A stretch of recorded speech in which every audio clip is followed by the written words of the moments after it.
काशीनाथ सिंह जी, विश्वनाथ त्रिपाठी जी, श्री अशोक देव शंकर नवीन जी और सभागार में उपस्थित डॉक्टर रवि श्रीवास्तव, OP सिंह, किरण चौबे जी और प्रिय छात्र छात्राओं, मेरे लिए नामर्जी कार्यक्रम का ये चौथा वर्ष है और हम लोग 28 जुलाई को 11 बजे हर वर्ष के लिए ये हमारा कॉपीराइट हो गया और इसलिए अब कोई भी इस समय को हमसे अब नहीं ले सकता।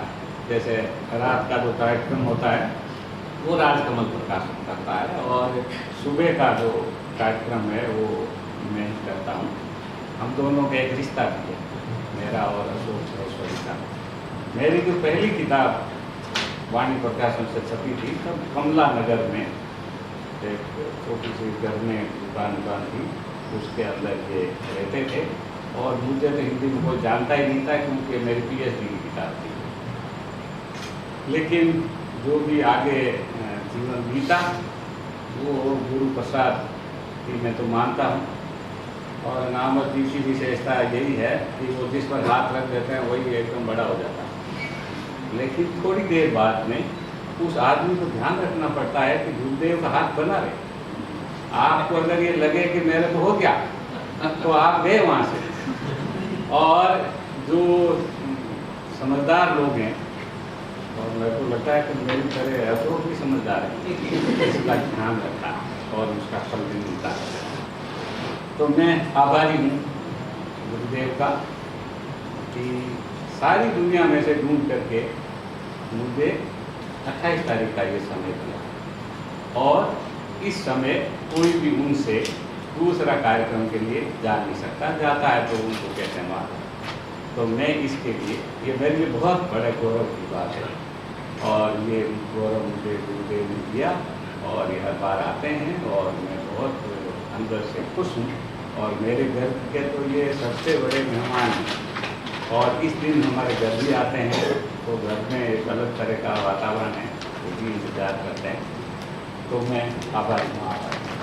काशीनाथ सिंह जी तो आएंगे तो ये तो बात हो रही थी तो कहा मैं तो भाई बिना बुलाए ही मेरे को तो आना ही है। मैंने कहा हाँ साहब यही है, इसीलिए मैंने आपको फोन नहीं किया, आप तो आएंगे हमारे कार्यक्रम में रहेंगे।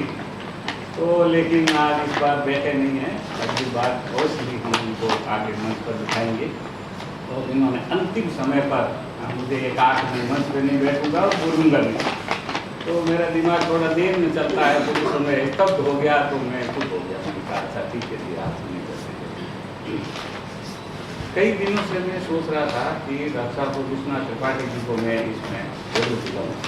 इसमें हमने ये जो हमारा कार्यक्रम है इसमें हमने ये कर रखा है कि जो बच्चा एक बार आ गया उसको अगली बार नहीं बुलाना, अगली बार हमेशा नया रखते हैं ताकि सब लोग के माध्यम से नामर्जी के बारे में एक समग्र तस्वीर हिंदी में आए और तरह तरह के लोग नामर्जी से कैसे जुड़े हुए।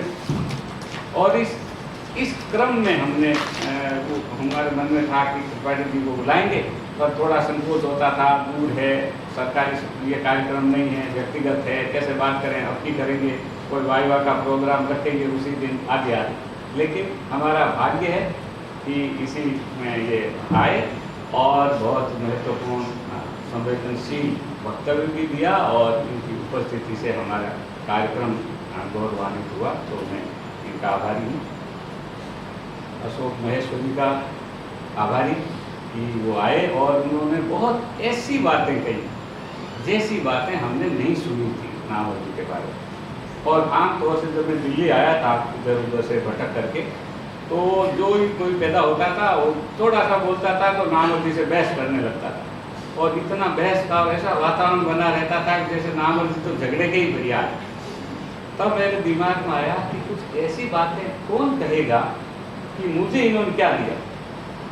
मैं सोच रहा था कि मेरे मन में जो भाव है जिसका मेरे को इनकी आलोचना से और बाकी किसी चीज़ से कोई मतलब नहीं, व्यक्तिगत रूप से जो मेरे को मिला है वो भी अव्यक्त होना चाहिए, तो अलग अलग लोगों के मन में भी होना चाहिए। इसी तरह मैंने प्रोफेसर मैनेजर पांडे को बुलाया और मैनेजर पांडे ने बिल्कुल ही अलग तरह का भाषण दिया। किसी भी मंच पे जाते तो एक दूसरे का थोड़ा कुछ करते, लेकिन उस दिन जो उन्होंने स्वीकार की बातें वो महत्वपूर्ण है।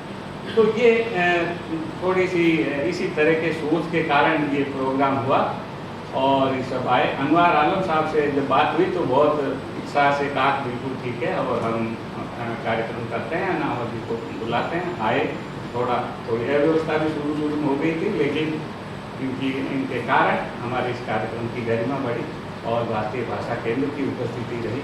आप सब लोग आए, आप सबका बहुत बहुत आभार।